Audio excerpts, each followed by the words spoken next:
Andrew Murray était un chrétien profondément spirituel. J'ai lu ses écrits avec une attention particulière, et j'ai trouvé qu'à chaque fois qu'il parle de la vie qui triomphe, ou de la vie de sainteté, ou de la vie de repos, il pose toujours au lecteur quelques conditions. Parmi elles, on rencontre un facteur commun. La personne doit croire que telle et telle chose est possible. En effet, si les hommes considèrent quelque chose impossible, Dieu ne pourra pas la réaliser pour eux. Tandis que si les hommes croient que Dieu l'a dit et qu'il ne peut le faire pour eux, Dieu accomplira en eux ce qu'il a dit. Enquérez-vous quant à ce que vous pensez de votre vie chrétienne. Si vous devez confesser que votre situation actuelle est très déficiente, désirez-vous donc que Dieu vous apporte son plein salut? Si vous voulez réellement le plein salut de Dieu, croyez alors que c'est possible et que vous pouvez l'obtenir. Permettez-lui d'accomplir son œuvre en vous. Comme ceci est sérieux. La parole de Dieu a déjà été prononcée. Si vous dites que c'est possible, c'est possible. Mais si vous dites que c'est impossible, ce sera impossible. Vous devez croire à la parole de Dieu et alors il l'accomplira conformément à votre foi. La vie d'un chrétien peut atteindre un plein salut. Un croyant peut avoir une conscience nette, un cœur propre. Il peut être sans anxiété, posséder une pensée pure et concentrée. Il est capable de vaincre toute déficience physique et de présenter les membres de son corps à Dieu comme des instruments de justice pour arriver à la sainteté. Tout chrétien peut arriver à la place où il peut dire sincèrement « Je suis crucifié avec Christ. Et ce n'est plus moi qui vis, mais c'est Christ qui vit en moi. » Toutes ces choses ne sont pas seulement possibles, mais à notre portée.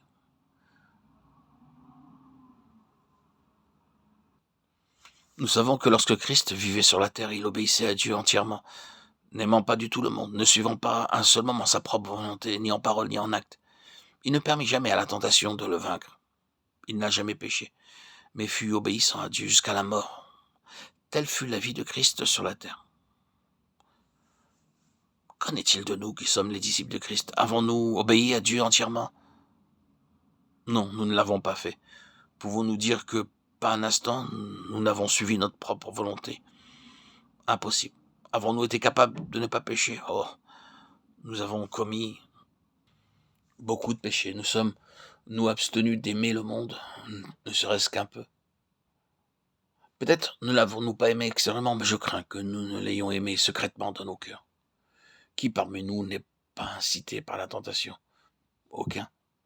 Toutefois, comment tout cela peut-il être vrai dans notre vie? Car selon ce que dit la Bible, un chrétien doit obéir à Dieu complètement, ne pas aimer le monde, ne pas suivre sa propre volonté, ni pécher, ni être poussé par aucune tentation. Mais je vous entends déjà dire, cela est impossible. Moi aussi je dis que c'est impossible. Beaucoup d'entre nous sont chrétiens depuis au moins 1 ou 2 ans, et la plupart le sont depuis 3, 5 ou même plus. Pendant ces années, qu'avons-nous accompli? Combien de fois avons-nous dû nous repentir, affligés, au moins d'en pleurer? Où donc est la victoire? En vérité, nous connaissons la norme établie dans la Bible. Pour nous, chrétiens, en tant que disciples de Christ, nous ne devons pas suivre notre volonté propre, mais être justes comme Dieu est juste, et chercher avec sincérité de cœur son royaume. Mais sommes-nous réellement ainsi dans le temps présent? Combien de fois nous péchons? Combien de fois notre cœur est impur, notre tempérament s'emporte? Nous aimons subrepticement le monde et sommes gouvernés par les désirs charnels. Nous n'aimons pas la Bible, nous ne désirons pas prier, et quelquefois nous sommes tentés de dire qu'il vaudrait mieux pour nous de ne pas être chrétiens. Hélas, la Bible dit que nous devons malgré cela, nous disons que nous ne pouvons pas. Ne peut-on pas demander à Dieu de baisser un peu sa vérité? Ne peut-il pas s'accorder avec nous qu'il n'est pas grave de pécher de temps en temps? Ne peut-on pas affirmer que certains sont capables d'aimer Dieu et de lui obéir, de renoncer à eux-mêmes et d'être saints, et que ce niveau est pour des personnes d'une classe spéciale, mais pas pour moi? Ce que nous voyons comme croyants, c'est que même si nous ne pouvons pas, il y en a un qui peut, et cet un est Christ. Nous savons que nous devons être parfaits, mais nous ne le pouvons pas. Cependant, pour Christ, cela a été possible, et par conséquent, il est parfait. Nous arrivons ici à connaître 3 choses. Qu'il y a un modèle de vie que Dieu a placé devant tout chrétien pour qu'il s'y conforme, que nous sommes toutefois incapables de nous y conformer, et qu'à travers les siècles, il n'y a eu qu'un seul qui a vécu ainsi, qui est Christ.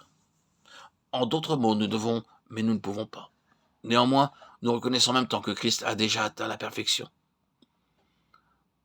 En conséquence, tout ceci nous montre le fait que Dieu lui-même peut seulement vivre selon le modèle de vie qu'il a établi. En nous exprimant d'une autre façon, nous pouvons dire qu'il faut le même genre de vie pour vivre une vie comparable. Par exemple, un oiseau seul peut vivre une vie d'oiseau ou un animal une vie d'animal, de sorte que l'on peut affirmer avec précision que Dieu seulement peut vivre la vie de Dieu. Puisque Christ est Dieu, Christ seul peut donc vivre selon le modèle de vie de Dieu.